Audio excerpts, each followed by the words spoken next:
Hey everyone, it's Denise Brown from caringourway.com, and it's a soul break. On the third Thursday of every month, we take a soul break from whatever is draining us. You are welcome to join me live, and you can register to join me live through our community, caringourway.com, or just watch the archive. And the archives are posted on our YouTube channel and in our community, caringourway.com. I pick a theme for each soul break, and the theme this month is learning. I started thinking about how much we have to learn um, during a caregiving experience, and it's exhausting. Certainly, we are building upon what we're learning, so we know more than what we did when caregiving began. The challenge is we're always adjusting to new care needs, a disease process that continuously changes. We're also learning to adjust to a systems process because that changes. You might be using a home care agency and they had one process that worked last year and then they upgraded their software or changed their software and now there's a new system. Oh, lots of learning. And it gets exhausting because it takes energy. It takes bandwidth. It takes focus and attention to learn and to keep the learning. So let's take a break from learning. Oh, the other thing is we have to learn on the spot. Something changes and instantly you have to learn to figure to what will work given what's changed. It could be around a disease process.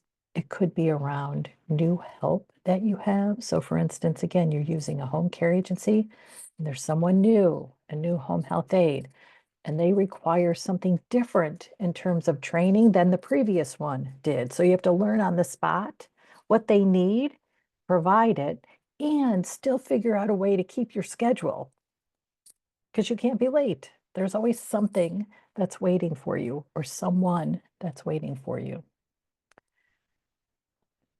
Just another reason that we're tired. And it's a lot of pressure for us to manage during the day, to learn, to absorb, to apply. Oh, okay. During each soul break, I share an image and then I ask you a question to reflect on. This image shows or represents the amount of knowledge that you have amassed. Actually, I should say it represents a percentage of the knowledge that you have actually acquired. You could enlarge this image 10 times and it still wouldn't necessarily represent all you know, all you've learned.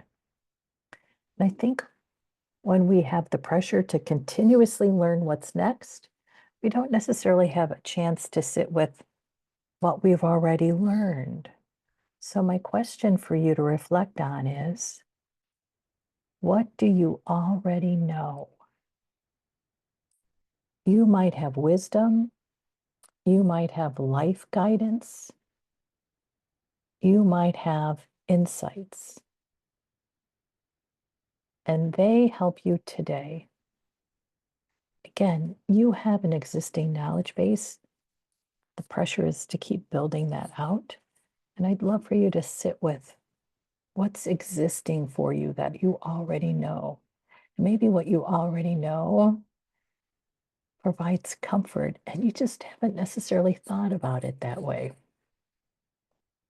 If you've attended any of the other workshops or events that I've hosted, I regularly share every worry needs a plan. That is something I learned early in my life and have applied regularly.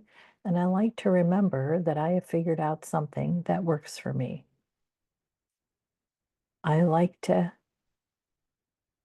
take comfort in what I already know. And what I already know is every worry needs a plan.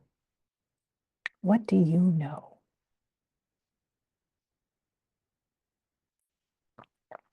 And again, you could write down a couple quick answers and then spend a little more time reflecting after this soul break ends.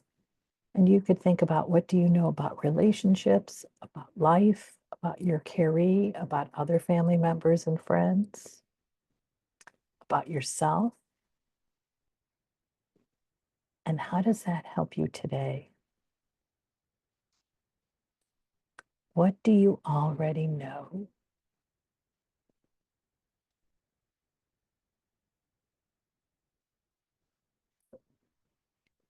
Here's the next question. What do you already teach? And I like this pivot from learner to teacher because it is helpful for us to know that we share our wisdom. I love this image too, because you see this willing student that really wants to receive your wisdom. So what do you already teach? And you might think, I don't really give instructions to anyone. So what is it that I'm teaching? And you could think of, how do you show up in your day, in your life, in relationships with others? Because how you show up teaches. You could think about, how do you show up during a crisis? That teaches others. You could also think, how do you cope with a difficult day or upsetting news or a challenging situation? How you cope and how you effectively cope teaches others.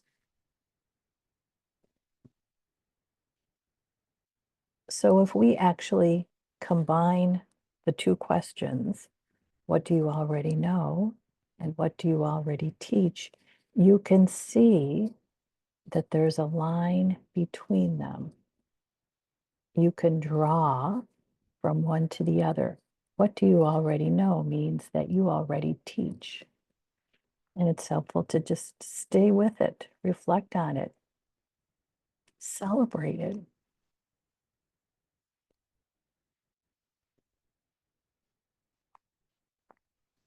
You might teach others how to manage when your caree is having a bad day or when there are challenging behaviors. Wow, that's amazing that you can teach that.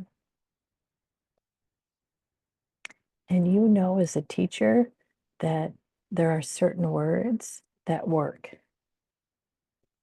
So perhaps you also think, what I've already learned is how to communicate effectively, which makes me an inspiring teacher.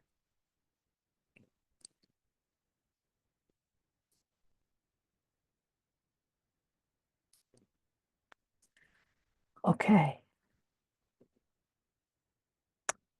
Now, when I look at this, I might have a thought that you might share, which is, holy Hannah, I wish I had a space that looked this organized and nice.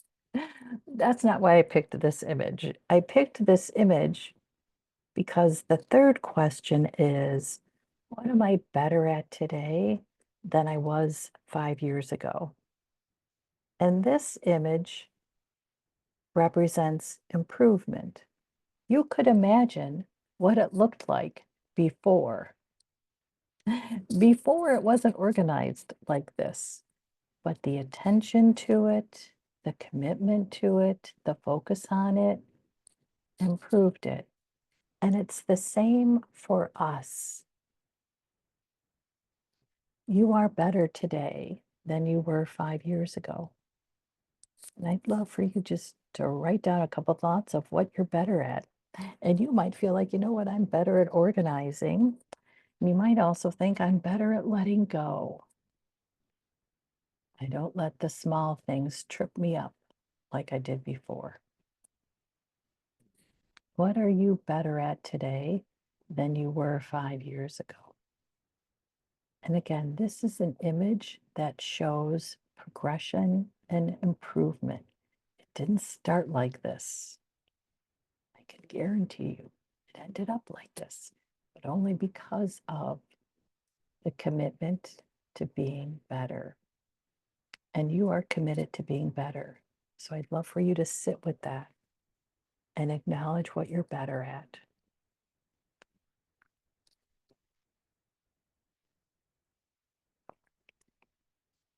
I want to mention something else about this image that I thought was interesting about better. So you can see that there's growth, there's harvest in this image. I'm not sure if those are, well, I guess there's tomatoes. And we could see some other vegetables. Can't quite tell what they are. Maybe broccoli. And certainly there's flowers. And you can't harvest without being better at growing. So if you wanted to take this to the next level, you could think about how are you better? And then because of being better, what's the harvest for you? What are you receiving because you're better?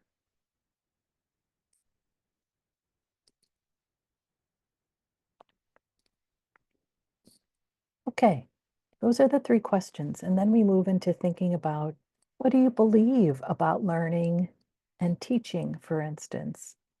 I believe learning is critical to my well being. I am a curious person and I commit to being curious because I believe learning and being a student of life is how my work and my presence in the world gets better. Because I believe in learning, I am better in my relationships, in my work, and in myself. When I first started working with family caregivers, it was my curiosity that kept me working with family caregivers because I was so curious about what the experience was like for every family caregiver I encountered, which meant every story I heard was different. It was so compelling to me. And then when I started working with family caregivers, I continued to be a student of the experience. And that helped me figure out solutions to offer during and after a caregiving experience. So I believe learning is critical for my well being. And it's my personal well being and it's my professional well being. What do you believe about learning? You could say, I believe learning is important, and I also believe taking a break from learning is important. And that's good too. We have a belief wheel that also helps us zero in a little bit about what is it about, for instance, learning and our belief about it that we can apply to different categories of our life.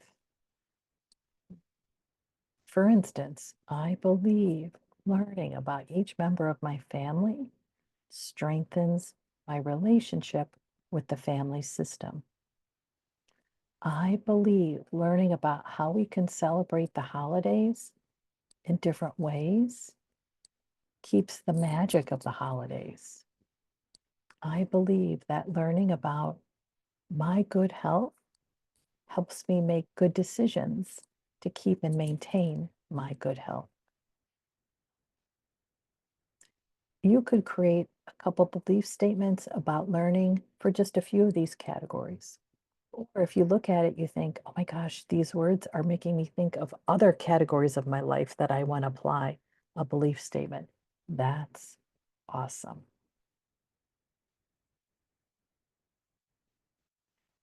I find it helpful when we get a little more specific about what we believe, because then we can actually apply that knowledge to categories of our life that are important to us.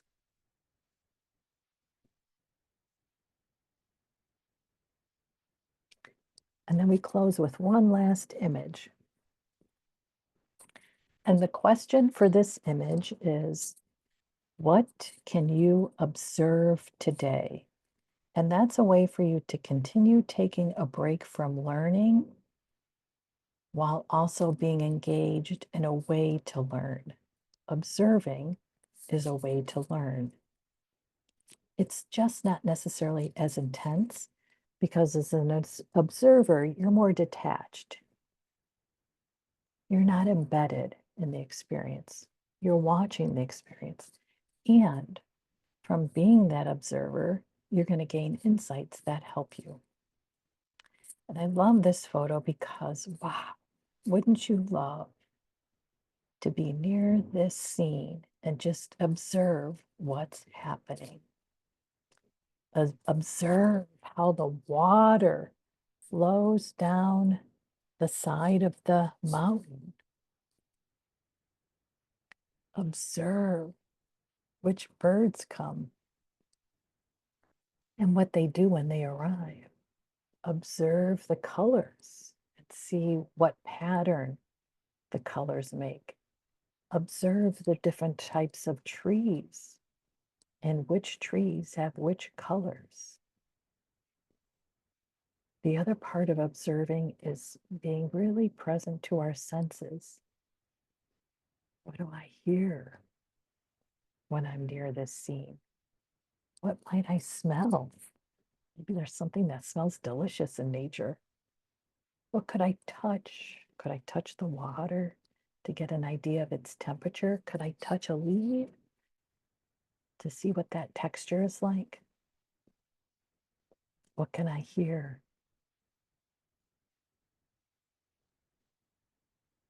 So as an observer, we also open up all our senses. You can be an observer in your day, and you might think, you know what, I'm going to pick this particular part of my day to be an observer. It could be when your caree is interacting with a healthcare professional, for instance. As an observer, what do you hear? What do you see? It could be that you want to observe your family system in a particular exercise or activity or time. And you might think, let's see what happens during this experience. Again, when we're observing, we're detached, which is a more relaxed way to learn.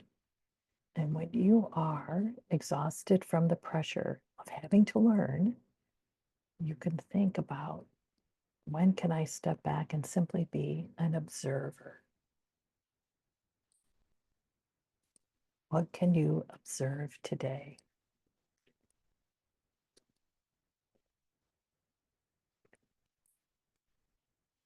Okay, that's our soul break. Thank you so much. I hope this was helpful. Please let me know. And if you have any ideas for a soul break, please let me know.